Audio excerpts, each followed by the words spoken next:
So guys आज है हमारे चैलेंज का डे 46 और आज मैंने पॉलिसी बाज़ार पर एंट्री ली थी। तो पॉलिसी बाज़ार मैंने कैसे सिलेक्ट किया, तो आज मैंने ट्रेड स्कैनर का इस्तेमाल करके यहाँ से इक्विटी हब से यहाँ पर टॉप पॉलिसी बाज़ार मैंने सिलेक्ट किया था।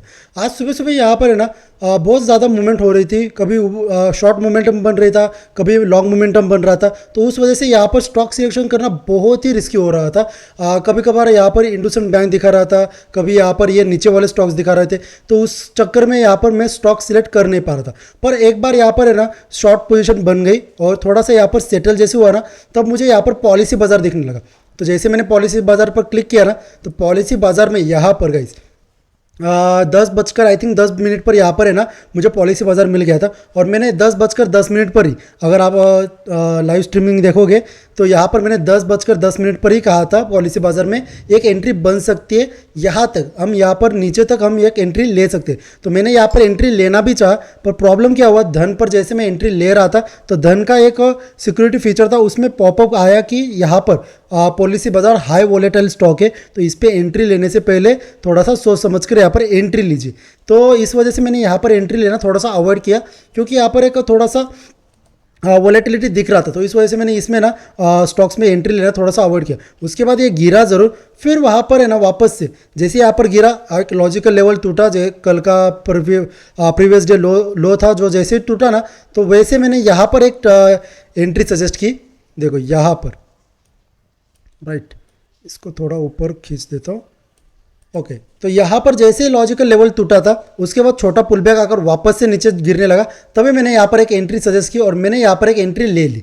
राइट, मैंने यहाँ पर धन का कुछ सुना नहीं, वापस इसमें एक एंट्री ले ली। जैसे एंट्री ली, यहाँ पर मेरा स्टॉप लॉस हिट हो गया, क्योंकि मेरा स्टॉप लॉस ये प्रीवियस स्विंग जो लो था ना, ये छोटा वाला यही था। तो एक ही कैंडल के साथ यहाँ पर लिक्विडिटी स्वीप हो गई और मेरा स्टॉप लॉस हिट हुआ। जैसे स्टॉप लॉस हिट हुआ और नेक्स्ट कैंडल यहाँ पर डाउन साइड बनी, तभी यहाँ पर पता चल गया कि एफएमआर बना है, यहाँ पर फेक मूव रिवर्सल आया है। तो एक स्ट्रैटेजी है जिसके हिसाब से मैं यहाँ पर काम भी करता हूँ। तो एफएमआर जैसे ही यहाँ पर बना ना, तो जैसे नीचे फिर से एक डाउन साइड मोमेंटम मिली, मैंने मेरा ट्रेड यहाँ पर इनिशिएट कर दिया, फिर से यहाँ पर एक री एंट्री ले ली। तो जैसे ही यहाँ पर री एंट्री हुई, यहाँ से शार्प डाउनफॉल आया और बढ़िया तरीके से यहाँ पर टारगेट अचीव हुई। तो यहाँ पर एक सपोर्ट था, बहुत ही स्ट्रॉन्ग सपोर्ट था। आई थिंक यहाँ पर एक परसों का सपोर्ट था, तो परसों यहाँ पर सपोर्ट लेकर ऊपर गया था। तो मेरा टारगेट यही तक ही था कि सपोर्ट लेवल तक आएगा तो मैं यहाँ पर छोड़ दूंगा।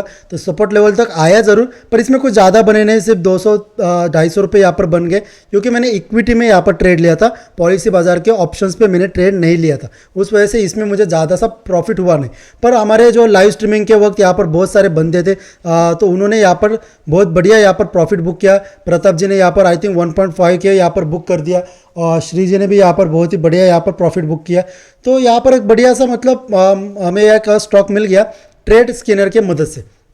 उसके बाद मैंने है ना ट्रेड फाइंडर से भी स्टॉक निकालने की कोशिश की थी, पर यहाँ पर कुछ मुझे स्टॉक मिले ही नहीं। ट्रेड फाइंडर में बहुत सारे स्टॉक्स यहाँ पर ऊपर नीचे हो रहे थे, तो जिस वजह से यहाँ पर है ना स्टॉक सिलेक्ट करना बहुत ही मुश्किल हो रहा था। आज निफ्टी की वजह से बहुत ही ज़्यादा मुश्किल हुआ। सुबह सुबह यहाँ पर एक बड़ी सी रैली दिखी निफ्टी में, बहुत ही शानदार रैली थी, और ये रैली ऑटो सेक्टर की वजह से थी। आपको मैं यहाँ पर ऑटो सेक्टर दिखा देता हूँ। ऑटो सेक्टर के अगर आप स्टॉक्स देखोगे सुबह सुबह के, Eicher Motor, MNM, Bajaj Auto और आई थिंक हीरो मोटोकॉर्प, ये सारे स्टॉक्स आज सुबह सुबह बहुत ही बढ़िया तरीके से ऊपर गए, बहुत ही शानदार उन्होंने रैली दी। और उसके बाद है ना सारे के सारे स्टॉक्स नीचे की तरफ जाने लगे। जैसे ही नीचे की तरफ जाने लगे ना, तो निफ्टी भी यहाँ पर रिवर्स कर गया और नीचे जाने लगा।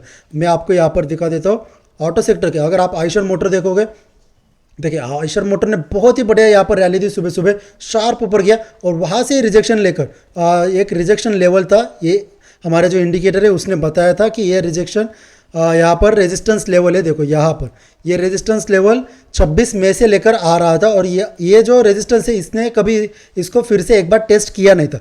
तो हाई चांसेस थे कि आज फिर से ये इसी रेजिस्टेंस से गिरेगा। तो देखो यहाँ से फिर से नीचे गिरा। मैंने तभी कहा था आयशर मोटर पर यहाँ पर एंट्री लेना थोड़ा सा अवॉइड कीजिए। सुबह सुबह यहाँ पर जैसे ही लोगों ने कहा कि यहाँ पर प्रीवियस वीक हाई टूट गया है, तो इसमें एक एंट्री बन सकती है क्या, तो तभी मैंने कहा था कि इसमें एंट्री लेना थोड़ा सा अवॉइड कीजिए, क्योंकि एक रेजिस्टेंस लेवल यहाँ पर ऊपर की तरफ है। तो हाई चांसेस है यहाँ से रजिस्टर फिर से रजिस्ट करे और नीचे की तरफ जाए, और यहाँ से रजिस्ट भी किया।